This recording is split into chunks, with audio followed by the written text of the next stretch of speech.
The movie opens with a group of Vikings standing beside a massive lake. Sometime centuries ago, their king announces that he wants to conquer the entire world. But to do that, he believes he needs a mysterious power hidden somewhere nearby. His daughter immediately warns him not to continue, but the king refuses to listen. Soon after, the Vikings arrive near the edge of the lake carrying animals with them, almost like bait, and everyone hides. Then suddenly, a gigantic creature emerges from the water. Within moments, chaos erupts, and the creature wipes out both the animals and the Vikings. Then the story jumps to the present day. We meet an archaeologist named Sigurd, a man deeply obsessed with Viking history. He lives with his son and daughter after losing his wife years earlier. Ever since her death, he's dedicated himself to researching Vikings, hoping to uncover something important. The problem is, he desperately needs funding. So Sigurd visits several investors and presents an ancient Viking ship he previously uncovered during an excavation. He passionately explains how advanced the Vikings really were, insisting there's still so much left to discover. He shows them various artifacts recovered from past digs and tries convincing them to support his research. But nobody takes him seriously. The investors walk away unimpressed, refusing to give him any money at all. And honestly, you can see how much that rejection hits him. Later that night, another archaeologist named Alan visits Sigurd carrying a massive stone tablet covered in strange markings. Interestingly,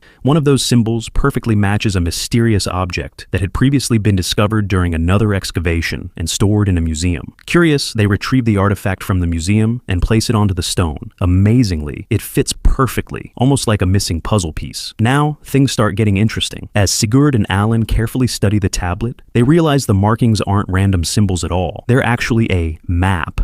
According to the decoded symbols, hundreds of years ago, the Vikings used the exact same ship Sigurd discovered and traveled toward a remote lake in Finnmark. Naturally, they assume there must be some kind of hidden Viking treasure waiting there. Since Sigurd's children are on summer vacation, he decides to bring them along for the expedition. The kids happily agree, and soon the group heads toward Finnmark, where Alan's assistant and a local guide are already waiting for them. Not long after arriving, the team begins traveling toward the mysterious lake marked on the tablet. But there's one huge problem. The lake lies beyond a heavily restricted border area connected to Russian territory. The group crosses the border and eventually reaches the lake. In the middle of the water sits a dense island covered in thick forest. Still, they climb into a boat and head toward the island. Once they arrive, everyone begins scanning the area with their devices, searching for more Viking remains. While exploring deeper into the forest, Sigurd's children accidentally discover a hidden cave and immediately tell their father about it. Sigurd and the others enter the cave together, only to realize it stretches deep underground. Using ropes, Alan's assistant carefully lowers everyone into the darkness below. Down there, they discover strange Viking artifacts scattered throughout the cave. Excited, the team begins collecting everything they can find. But while searching around, Sigurd's son quietly finds a strange round object. Instead of telling anyone, he secretly hides it inside his backpack. At this point, Sigurd proudly tells everyone that the artifacts they've found are incredibly valuable and belong in a museum. The moment the guide hears that, his entire attitude changes. Suddenly, he pulls a gun on the group. Turns out he plans to sell the artifacts on the black market for a fortune. After taking everything, he climbs out of the cave, leaves the others trapped below, steals the boat they arrived in, and escapes across the lake alone. But then, right in the middle of the water, something huge rises beneath him. Within seconds, the mysterious creature attacks the boat, and the guide never makes it out alive. Back inside the cave, while searching for another way out, they discover an ancient Viking skeleton hidden deeper inside the cave. Eventually, the group manages to climb back outside. Since night is approaching fast, they decide to wait until morning and build another boat to escape the island. Nearby, they discover an abandoned Russian bunker where soldiers once stayed years earlier. Alan's assistant and Sigurd's children head inside the bunker, while Sigurd and Alan stay outside studying the Viking skeleton they found underground. As they examine the bones more closely, they discover something disturbing lodged inside them. A giant tooth, and it clearly belongs to the same creature responsible for attacking the Vikings centuries ago. Wanting answers, Sigurd and Alan return to the cave for further investigation. Meanwhile, back inside the bunker, the strange round object hidden inside the boy's backpack suddenly slips out on its own. The object begins making eerie noises. Then, slowly, it cracks open. It's not an artifact, and from inside, a small creature emerges. At first, the children try feeding it, thinking it might be harmless. But only seconds later, the tiny creature suddenly lashes out aggressively, terrifying both kids. Thankfully, Alan's assistant reacts quickly and traps it back inside the bag before anyone gets hurt. Meanwhile, deeper in the cave, Sigurd pulls out a journal written by his late wife, who had also spent years researching Viking history. As he reads through her notes, he finally finally understands the horrifying truth. Centuries ago, the Vikings came to this island, but they never left. Every single one of them was hunted down by the same massive creature. Sigurd and Alan soon discover more skeletons inside the cave, this time belonging to Russian soldiers, which means one terrifying thing. The creature is still alive, and before they can process it completely, they suddenly catch a glimpse of the monster moving somewhere within the darkness of the cave itself. Both men panic and rush back outside,